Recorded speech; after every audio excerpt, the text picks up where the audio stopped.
Alright, what's up y'all, it's LakerFan here. As you can see by the title of today's video, we are here bullying 7'4s in the entire vid. It's gonna be endless gameplay after gameplay after gameplay of me, Bonnie, Kitchen, Connor, whoever it's been on a shooter build at the 3 or the 2, or even me at the 1, essentially just playing through them the entire game. It is truly just whoever offense, whoever has the 7'4 on them. Truth be told about 7'4s, they're one of the best offensive builds in the game, but one of the worst defensive builds in the game on the other hand of things. And you're going to see in every single gameplay that we show in today's video of just completely attacking them from the three-point line. Now, you can see a build like this and someone shoot a great percent from it as well. Bonnie is on ridiculous numbers, by the way, for that matter. This is only about like 8 games in or something like that. But truth be told, we have him lined up at the big man. As you can see, he made his build a center, and he gets guarded by other 7'4s consistently, like every single game. And if they do switch off him, like you'll see them do in this game, we use Kitchen as the secondary, like, you know, person to try and target with this. Now, all the while, we're gonna be bullying them on offense, more so, of us targeting them and getting three-pointers generated on their head pretty much the entire game, obviously. But even more than that, we're going to be able to actually guard them at a decent rate compared to what most people in the community probably are capable of as well. So a lot of the builds that we've set up on the channel, and I know you guys have probably seen it by now if you've been checking out any build video we've shown, because honestly every one of them can pretty much guard the 7'4s. 6'8" point guards and stuff like that we're showing with Bonnie right here. Kitchen's on the 99 block lockdown that we also have coined as the stretch big stopper. I'm on a 6'10" point center that really, for that matter, is probably the best point guard build in the game to guard 7'4s with. I mean, obviously it's a little bit, you know, cheesy to call it a point guard, but I am running point for our team, and I am, you know, 6'10", able to actually guard things like that. So off rip, you can see they go for a close shot right there. Not exactly an efficient shot in my opinion in the first place, but then what we're really here to show you guys is stuff like this. So not only do we have a pretty good chance at guarding them on the perimeter, but I'd like to think that this is something that they struggle with 24/7. Every single 7'4 we've ever played, other than maybe 1 out of like 70, has struggled to guard Bonnie or Kitchen on things like this. So to kind of explain how things open up right here, I'm intentionally staying away from the middle of the court right here to open it up for Bonnie, so that he has all the room in the world to literally just 1v1 route up a stretch big like it's 1v1 football pretty much right here, keeping Justin Jefferson one-on-one with the cornerback. I mean, truly, we are just letting him route up and get open and just shoot the shots. Now, even more important than just the fact that we're getting shots, you know, on the 7'4 who is slow and can't guard it, but even more than that, getting the shots on him leads to us getting free rebounds. Also, another thing I want to talk about in the video too is when the bigs shoot shots like this, and even if this is open or anything like that, if he misses, they have no chance at getting the rebound because that is their biggest player on the court shooting the ball. And it's hard to put surrounding cast around a 7'4 and allow there to be rebounders on the court. You have to have people small enough to defend the perimeter in this game. So when you have a 7'4 already on the court, it's hard to surround them with the supporting cast of someone that is a capable rebounder. So while that shot is open, guess what? The next one that you're going to see from Bonnie right here is wide open. So I know one looks incriminating, one looks like it's just, you know, the most disrespectful thing you've ever seen where you can just shoot in people's face and it's open, right? But no one ever acknowledges the other side of the coin on this. And that Bonnie didn't jump or anything like that either, to be fair. And I have seen him get plenty good contests on the jumps. But no one ever talks about this side of the coin of the guy trying to completely face guard Bonnie. He's locked in on him, but one little wrap up makes him way too fast for him to keep up. And then you're like, well, what if he plays it better? What if he jumps at it instead? Bro, you just wait. I mean, there's plenty of a rebuttal to pretty much anything you could see on the court in this. I mean, if he jumps, you just wait out the jump. It's about as simple as that. It's the same thing the 7'4s do to people, is wait out the jumps as well. Now right here you can see, don't grab the board. Unfortunately, me out of position a little bit, not there for the rebound, but on this one, we're down on it. Bonnie gets the board, not necessarily over the 7'4. I'm not here to be that much of a propaganda guy to act like we just snagged that rebound on him. But once again, you can see he wraps up to the top, and what does he do this time? Waits out the jump. 7'4 thinks he's, you know, going to be able to keep up with him right here. He really realizes he's out of position. Boom, goes for the jump, waits out the jump, pump fakes him out the way.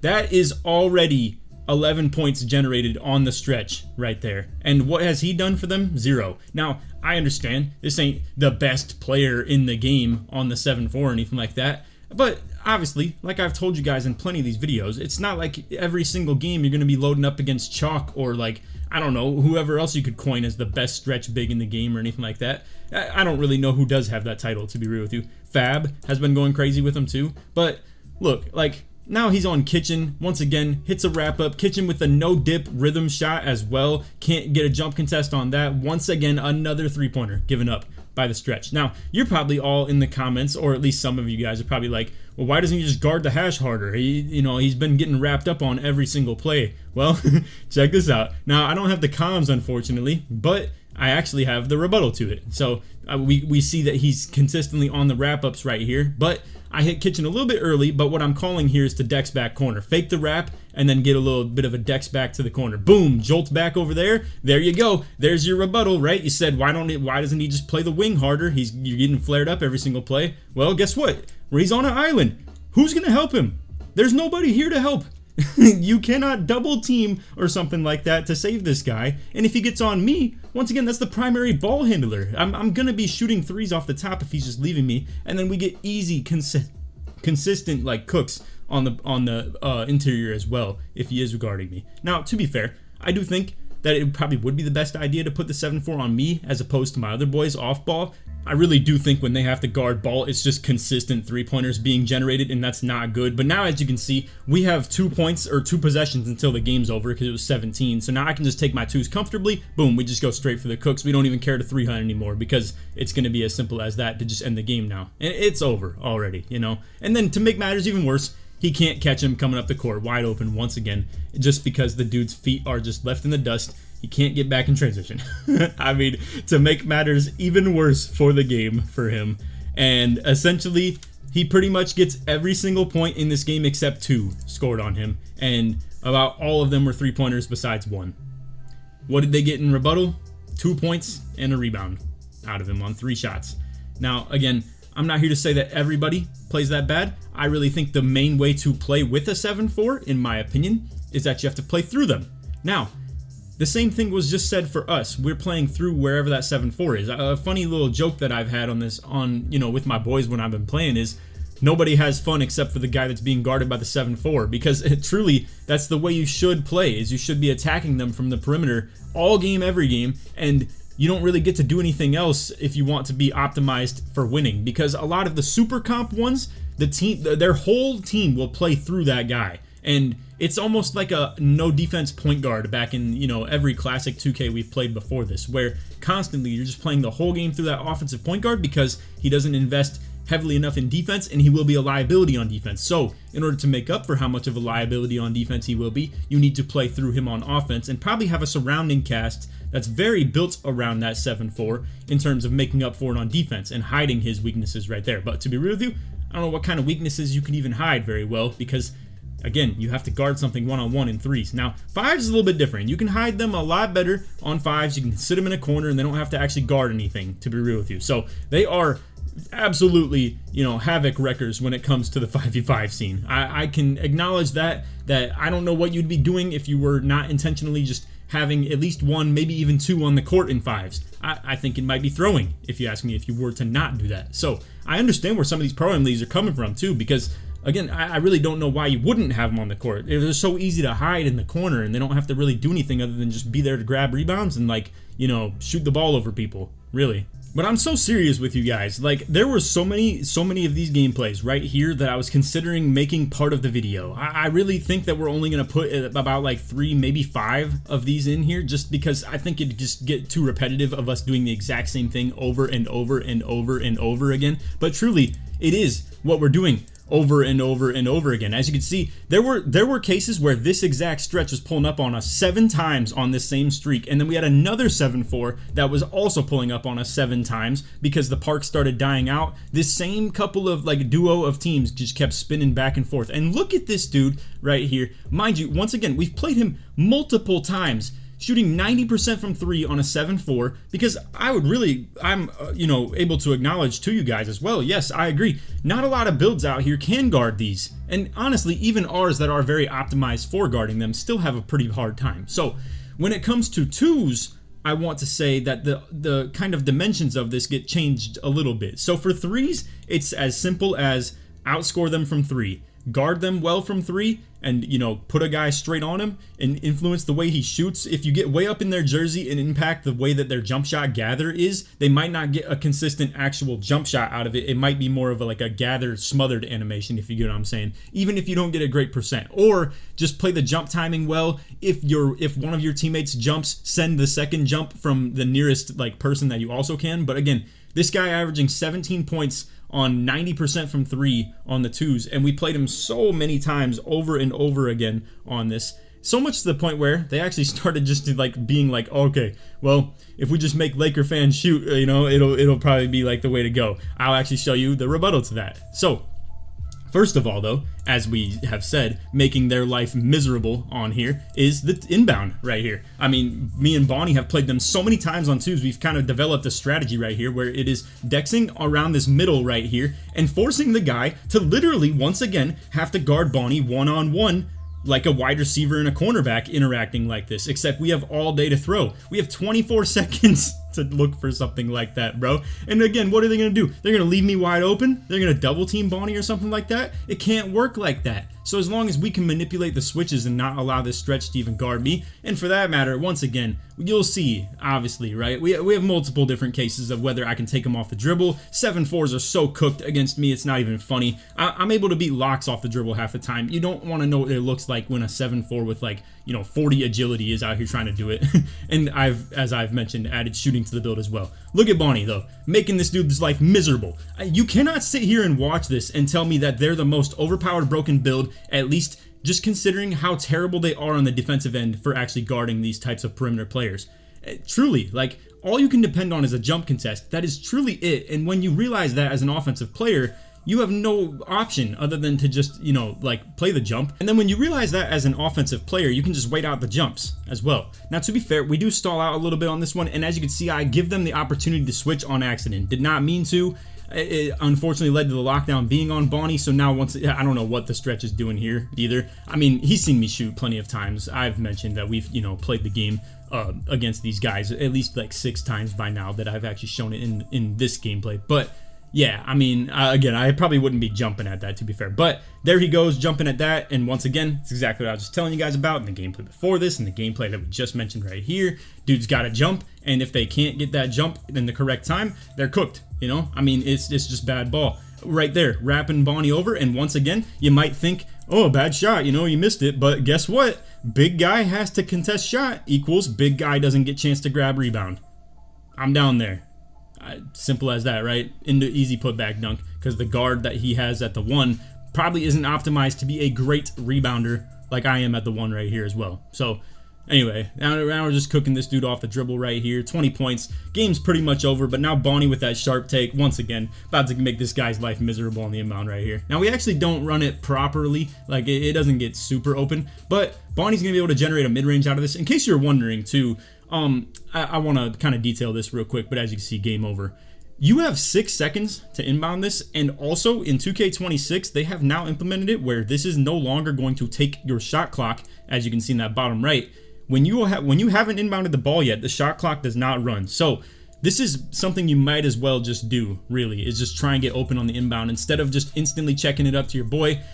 Also, things that we've done is like, you know, trying to avoid them getting the matchup switch and stuff like that mid-play. So we'll keep each other away a little bit to keep the, you know, bigs having to guard our shooter in Bonnie right here. And once again, if you do see them match up on me, it's still a tough time for them, very much so. Alright, so now we transition to a part of the game where I want to talk about just the ease of shooting in 2K26. Now, I've never been a great shooter or anything like that, but to be fair, every time that I do hop on one, I'm usually hovering around like, you know, 60-70%, something like that. Nothing crazy like this 90% stuff or anything like that, but, you know, in a situation where someone like this maybe will just, you know, choose to leave me open, and I mean wide open all game, and just dare me to shoot, you're going to see what happens in at least this instance. I'm not going to sit here and say I go 6 for 6, 7 for 7 from every single game or anything like that, but as you can see, after they've played us plenty of times now, this is what they continue to do just about every possession. They would just switch the stretch big onto me, and then, you know, as you can see, it actually worked out very good for them. He actually got on me, and then boom, gets an open on me. It's looking rough already off rip, right? You think this is the secret sauce, the secret formula. They got me figured out, you know? And to be fair, they had already done this about 2 more games before this as well. So They definitely had plenty of time to lab it up and figure out how to counter us. But I'm gonna just let the whole thing play out. Obviously, figure out how we get the ball back or anything like that. Once again, shoots it and I'm not ready. I didn't put a hand up. I didn't jump, anything like that. It is a tough guard, obviously, and especially on twos. It's not a great thing when people can just, chuck a shot like that and, you're not even prepared for it or anything like that either. But again, if he ever does miss that, I will say we have great opportunity at the rebound. So 7, once again, another 3. I mean, sheesh, man. 90% shooter, obviously it's a tough scene when you give him the ball back. I mean, there's a reason he's shooting 90. It's hard to contest him. Once again, catches it off the dribble pull-up right there. Boom. Or not even a dribble pull-up, but more of a catch and fade, if you will. They already got 12 points, and then we just gave him the ball back. So Bonnie gets a nice jump right there, and I grab the rebound over his guard. Once again, it's hard to put an optimized rebounder around a 7'4". You can't necessarily put a pure glass around this guy. So even though this dude had great positioning, he is just a lockdown or a guard at the end of the day. And Bonnie makes a miss off the 15% right there. And now here we are back to the good old wide open shooting for Bonnie. Now, here's the thing though. They have the stretch on me, and he's going to stay on me and gap me because he feels as though it's going to be pretty hard to guard that drive right there. Obviously, I've given him a couple looks at that, so we're going to just back it up. And I'm telling Bonnie to actually wrap up because I'm a little bit concerned that I've over dribbled by this point, so I'm just going to go ahead and catch and shoot. Boom. If he's going to leave it that wide open, I'm taking it. And if he doesn't leave it that wide open, I've already mentioned, I do feel pretty confident and comfortable about beating him off the dribble. I mean, these dudes do have some of the worst agility, some of the worst speed in the game at the end of the day. I mean, as you can see, he's gapping, and I still beat him to the hoop right there by a massive margin of gap as well. So imagine he was playing the 3. It's not going to be necessarily easy for him to keep up. So he's just going to keep on leaving me, and we're going to keep on stick shooting. I'm not sure that I'm really a big fan of this mechanic being the game. I really don't even entirely know what I'm doing with it. I probably do a little bit better by now of understanding the flick, holding down and flicking up tempo, I guess. But even still, it's such an odd thing to describe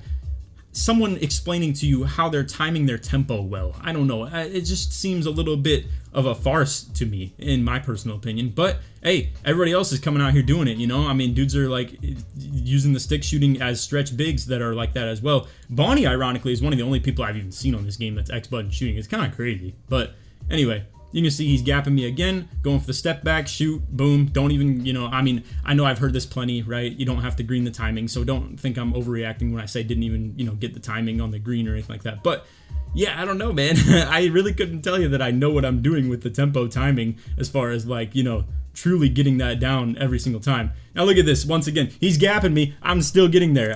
Just because he wants me to shoot and he's daring me to shoot doesn't mean I have to. You can see, look at how far back he is. I'm still beating him to the hoop. One crossover, boom, he can't move his feet fast enough, boom, we get the meter dunk. Now, to be fair, the first one in the game, he actually did defend me pretty well on. I think I would really credit it more to the dunk animation was really bad and it slowed down to give him an opportunity to defend it. But even still, again, 4 for 4 from 3, 6 for 7 total. Got that one missed meter dunk that actually almost was the demise of us. And again, I can't acknowledge, it is very hard to guard someone that is an elite shooter on these 7'4s. If they're stick shooting, if they're shooting in people's face because they can just make every open and stuff like that, it's going to be a tough scene, I mean, it's just being real. But getting the jumps and playing the jumps are the major important thing in terms of getting those contests on them, obviously. Also, I wanted to go back into the video. I'm already done recording it, but I wanted to show this video, this game at this part of the vid. So the guy that we were playing that was a 7'4 that had pulled up so many times, he actually just pulled out a 7'1 instead in one of these, next games that we show here. And this is the one that we decided to just hop off the streak. But as you can see, on the 7'1 even, he's averaging 83% from 3. But I just want to go ahead and show you what this one was up to, right? So this one really was different. So let's go ahead and just show and fast forward through and show you every single point that was scored right here. So wide open, green. He's going to leave me wide open again. Another green. We just go ahead and, fast forward. He's going to keep on leaving me wide open again. Green with a white. He's going to leave me wide open again. Green. He's going to leave me wide open again. Green. He's going to leave me wide open again. Green. He is going to leave me somewhat open, and I go for the dunk instead. And then he's going to leave me wide open again. And green.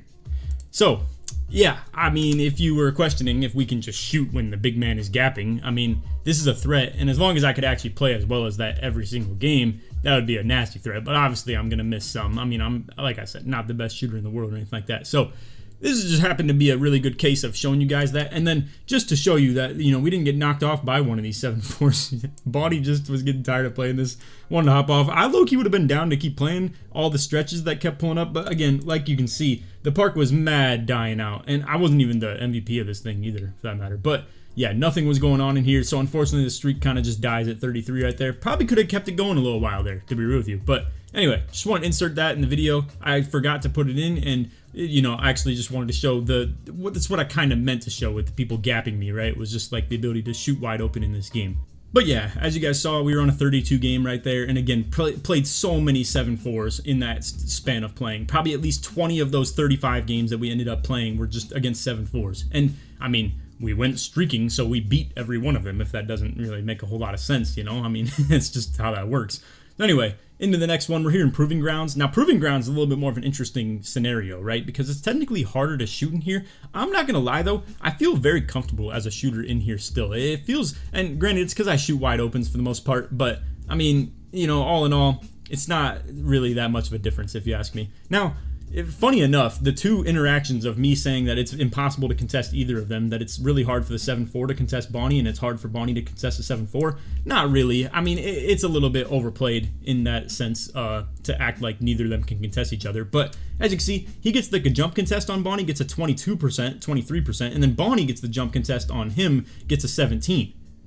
I don't know. I mean, if you want to argue one of them was makeable, then the other probably was too, you know? So, I mean, at the end of the day, they both just missed a semi-contested shot. It's not exactly an easy one to hit for either of them, so trade-off right there. Now, off rip, just a couple, you know, easy takes for me. They're just not playing great defense off rip. These are tougher matchups for me, though, like dudes with like 92-ish per rim, and it makes, like I said, no sense for me to try and attack them when we have a whole 7'4 on the court we could just play through. And hey, it comes back to what I said earlier in the video. No one gets to have fun except for the guy being guarded by the 7'4. It truly is like a mantra at this point that we have just kind of accepted as a team that, you know, it's the easiest way to generate shots is going at these guys all game. So, and it's generating 3-point shots for that matter too. You don't even have to take whatever they give you. Look at this. I mean, even that is a 5% contest. And if he has to jump at that, Bonnie is, like I said, great at waiting out those jumps and just, you know, getting wide open shot opportunities off it as well. So, anyway, into the pass backs right here, you're going to see he just can't keep up to that corner, waits out the jump.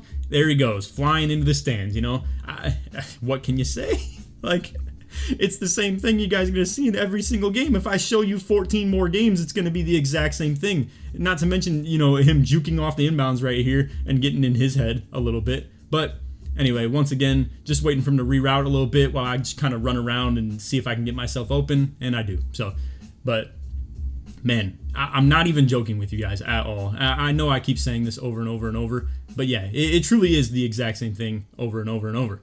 Now, like I said, you run out of time a little bit on those inbounds. 6 seconds is all you get, so it might be a little bit questionable. But as you can see, passbacks, hey, if you call it toxic, like, what are we even talking about? Everybody's calling the 7'4s toxic. I'm showing you guys how to beat this and how to counter it potentially. And granted, I know everybody's not Bonnie, and I said that in the last video too. I understand that, but the concept of attacking them from the perimeter is essential. You can't have traffic cones on the court in 2K26. It's just not a thing. Like, everybody can shoot. Dudes can shoot with 78 3-points, super easy. You're a mobile build if you're a lockdown, stuff like that.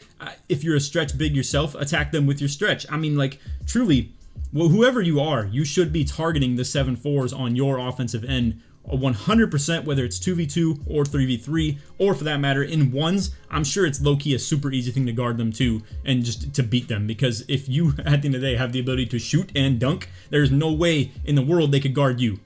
If you're hitting your shots that are wide opens, and in this game it's very easy to shoot wide open.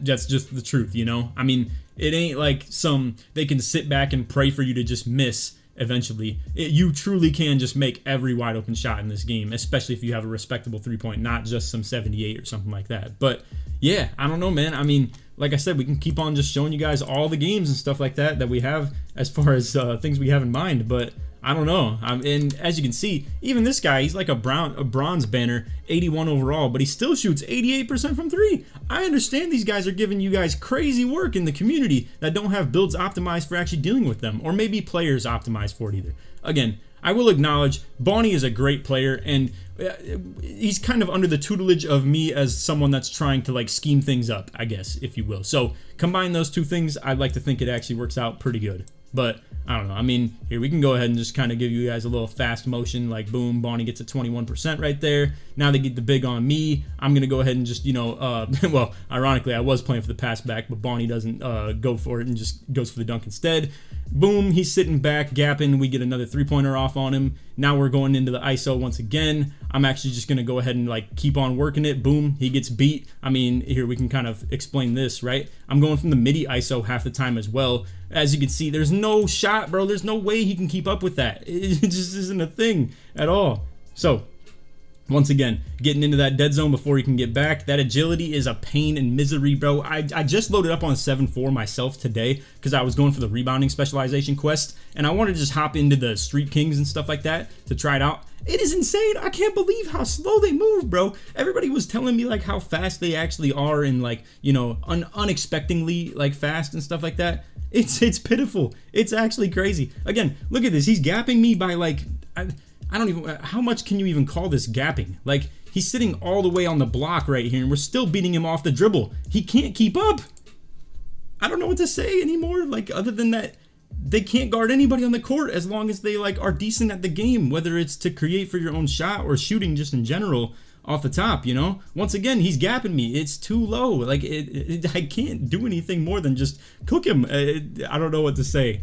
So, again, they are arguably one of the worst defensive builds in the game. No doubt about it. I don't know why I didn't take that either, to be fair. But then we're just going to get it up off the top right here. Now I'm just going to go ahead and just ISO him once again. You know, I'm searching for that dead zone. I run it back up to the top. Low-key, probably could have shot it. But anyway, even with the clock winding down, as you can see, just get to that dead zone once again, and it's buckets on him the entire game, pretty much. That's 5 of them right there. I could continue to show you the exact same thing, kind of just overplaying again and again and again and again and again. But like, you know, the point goes on and on. So anyway, that's going to be all for the video. I hope you enjoyed. If you did, feel free to drop a like, sub if you're new, tell them noties, all that good stuff. And like always, try this one to 1,000 likes. If you made it to the end of the video and you want to show support that you did, put 7'4 in the comments, show support me right through. And feel free to give me any feedback, fellas. If you think this is biased and skewed, let me know. You can call me out on it if you think this is an unfair kind of like, you know, demonstration to be showing you someone like Bonnie going at the 7'4s, or if you feel like you and your boys would actually be capable of doing something like this if you had builds that were more optimized for it. Because again, that point lock that we just showed in yesterday's video is the exact build Bonnie has, and I do feel like it's one of the kryptonite builds for the 7'4. Not to mention the other kryptonite build, in my opinion, is the 6'9", 99 block that we've had on the court very consistently for the 3s runs. And then even more so, once again, my 6'10 as a point guard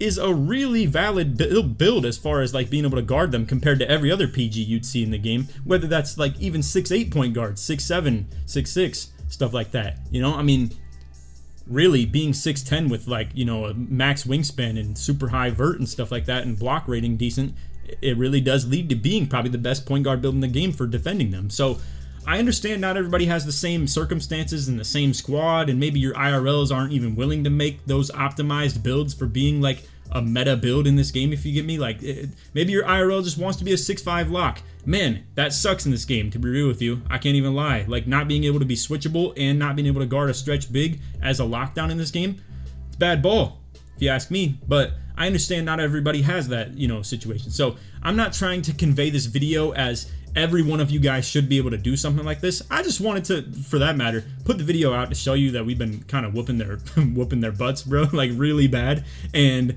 that honestly, what you've seen me lose to more, and what I might make a video on pretty soon, are the small fading guards. Those are the real boogeyman in this game, if you ask me, especially on the 3v3 court. It is so hard to guard them, even with those switchable defenders that we have in the pick and roll. I mean, man, it's actually wild.